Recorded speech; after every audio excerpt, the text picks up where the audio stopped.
I want to show you a couple of things. I'm going to take you onto the association and show you what the solds look like, the businesses that have sold that are like yours.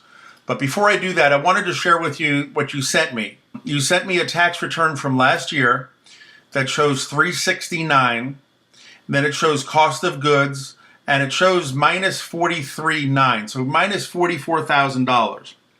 So I had asked expenses that were run through the business that were not truly business expenses, because if there were, I can add them to the bottom and make this more of a positive number or less of a negative number. If there was any cash, I can give you credit for those. If there was any amortization or depreciation or any interest payments, I can give you credit for those. So those are the things that we're going to want to go over.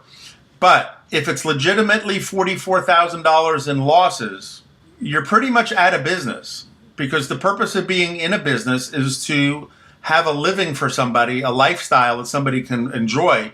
There's nothing here to sell other than the value of the furniture, the value of the fixtures, the value of the equipment, and any inventory value. So we need a list of those items.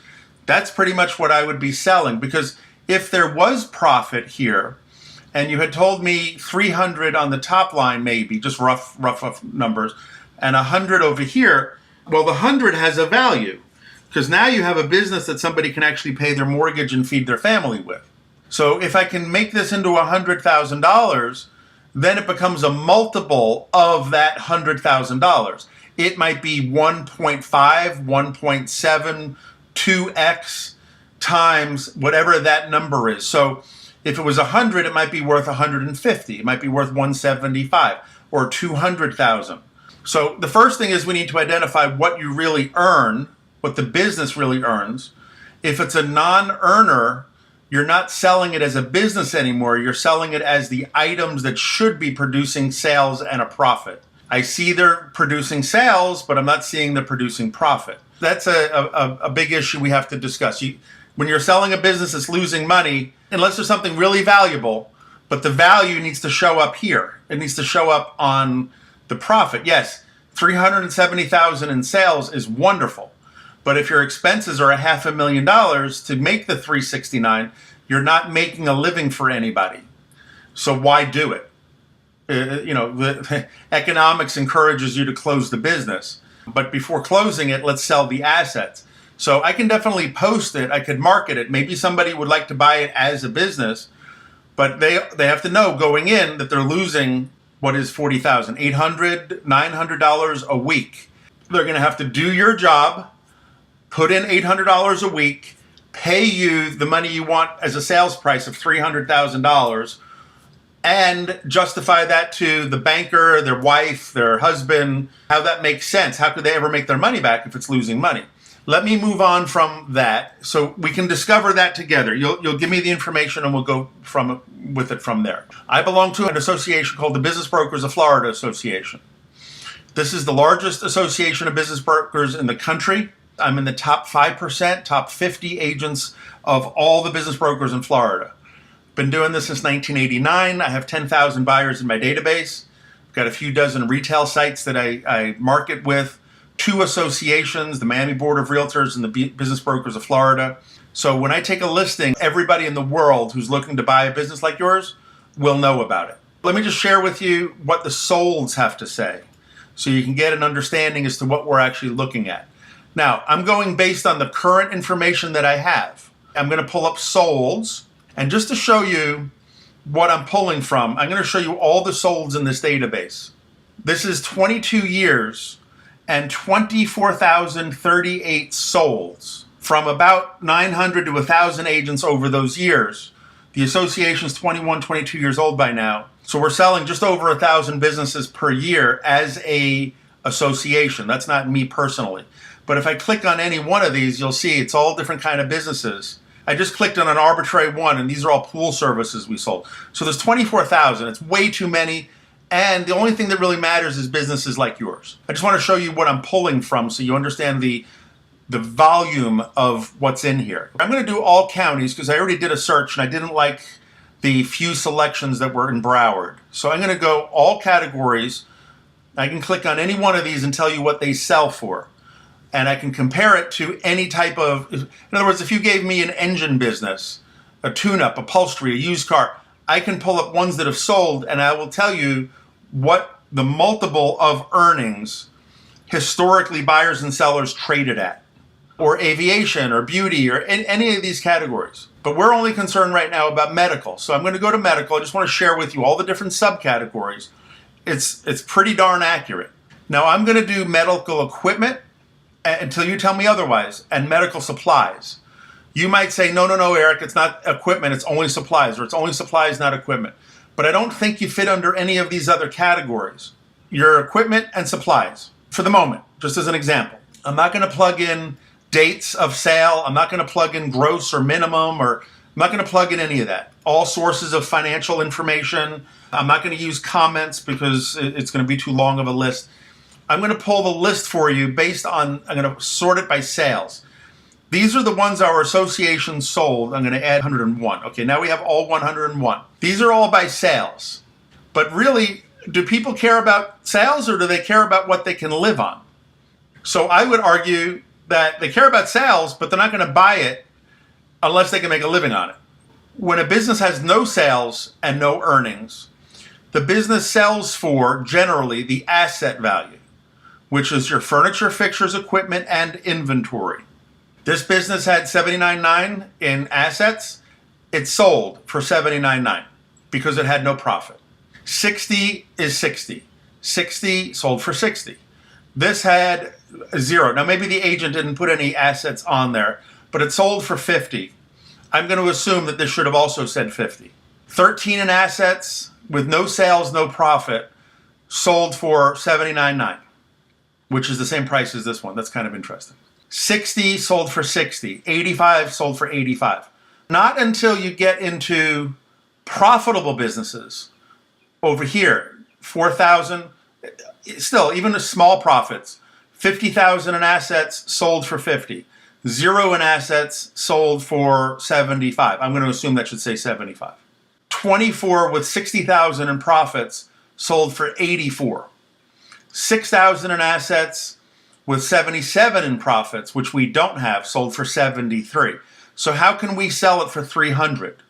Unless you have 300 in assets, then you can justify 300 because you have 0 adjusted earnings here. Let me show you how the ratios would generally work if it was a profitable business. It's here, the sold price to the discretionary earnings. These are the ratios when there's a profit. Let's say gross sales maximum 400, minimum sales of 200, and let's say minimum earnings of 75. This would be a list where they're earning 85 to 220. Now, I'm not really concerned about these high wage earners, but let me just show you what this looks like. And I'm going to calculate some averages. 1.78 times the earnings, but we don't have any earnings. So we can't use a ratio of the earnings that don't exist. But even if you had the 100,000 in profit, it would still only be an average. And I got to remove some of these because they're too high. Like I would remove this guy, this guy, this guy. 200 is way too high. We can't compare ourselves to that. And I would do a little bit more reading also. But here, let me just see what we come up with here. A little bit more reasonable, 1.48. So it's saying 1.5 times earnings. So if you really were able to prove 100,000 in profit, the business would be worth 1.5 times the 100,000 in profit. So you'd only be worth 150 if you were showing 100,000 on the bottom line. And we're not. So that goes back to my original thought that all we really have is the furniture, fixtures, and equipment and the value of the inventory. And it took about 168 days to sell, and they don't get all cash. They're asking, the average was 88%, so 11% seller financing on average. 9% was rent. I got to look at your rent if there is any rent. But they're keeping seller's discretionary earnings, which is the adjusted net or the profit, all the benefits of being the owner, a third of the sales. So on your 300, you should be keeping 100 to be part of this group, but you're not keeping 100. You're losing 43. So how do I sell it as a business when it's really not doing what a business is supposed to do? It sounds like you have the parts of a business that should be turning a profit. If somebody could make it leaner or pay less on expenses. When a business is making 85 to 116 in your industry, all different times, between 320 in sales, 218, this sales range, they're selling for about 1.5 times the profit. So at the moment, I'm not seeing any way we can possibly be anywhere near $300,000. I'm not seeing we could be near 150. But I need to know what the value, the today's value, the eBay value, if you had to sell your furniture, fixtures, and equipment today on eBay, what would the marketplace pay you for the furniture, fixtures, and equipment? And then what was the inventory value? We would add those numbers together, and that's what the business is actually worth, in my opinion, if there is no profit and if you're losing $43,000 last year, and if this year is the same. If this year is better, then we would want to show this year's numbers if you're not losing money and you're making money. If a car engine doesn't run, it's not the same value as if a car engine that runs, because now a non-running engine needs expense, an unknown expense of parts, an unknown expense of labor, and the buyers are going to offer you much less when an engine isn't running. I'm selling engines. These engines are all running. They're all bringing home horsepower for the owner. 85,000 horsepower, 116,000 horsepower.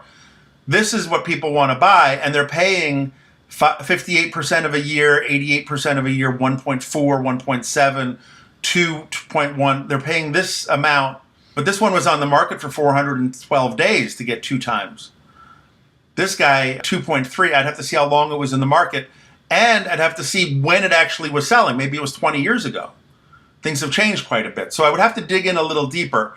But considering all of them that sold under 400, that had a profit of 75 or more, all time frames, all counties, medical equipment and medical supply, the average is 1.5. So the question is, can we make this $43,000 loss into an $85,000 earner in order to get 58 cents on a dollar of profit?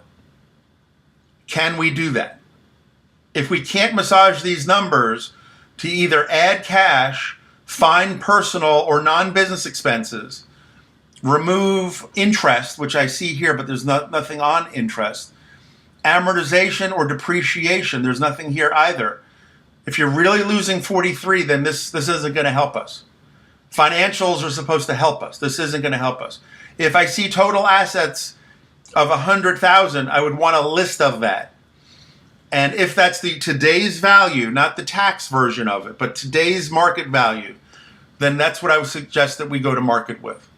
And we try and sell what you actually have. That's my lesson for today. I really suggest that you look at my video. My video will only help you. Thank you. Talk to you soon. God bless.